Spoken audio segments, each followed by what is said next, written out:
আল্লাহ বলে, বান্দা তোরে আমি এমন নবীর উম্মত বানাইলাম তুমি জানো ওই নবীকে আমি কতটা মোহাব্বত করি জানো?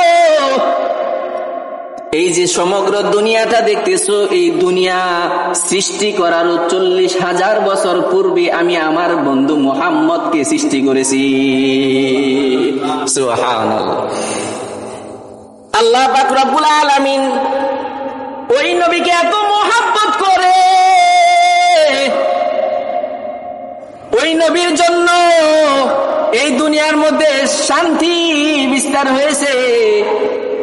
আল্লাহ পাক রব্বুল আলামিন ওই নবীকে এতটাই মোহাব্বত করে, যদি কোনো নাফরমান, যদি কোনো বেঈমান 80 বছর যাবত নাফরমানি করেছে, মাওলার কুদরতি পায়ে একবারের জন্য সিজদা করে নাই, এমন কাট্টা কাফেরও যদি আমার রাসূলের উপর একবার দরুদ পড়ে এবং ঈমানটা আনে, আর যদি বলে লা ইলাহা ইল্লাল্লাহু মুহাম্মাদুর রাসূলুল্লাহ, একবার যদি এই কালিমা পড়ে মুসলমান হয়ে যায়, 80 বছরের কাট্টা ওই কাফের যদি আমার মাওলার কাছে আল্লাহকে ডেকে বলে, আল্লাহ আমি ঈমান এনেছি, 80 বছর যাবত নাফরমানি করেছি, ও মাওলা ওই দিকে তাকাইও না, আল্লাহ তোমার নবীর উসিলায় আমাকে মাফ করে দাও।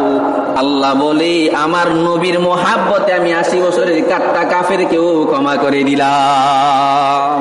সুবহানাল্লাহ।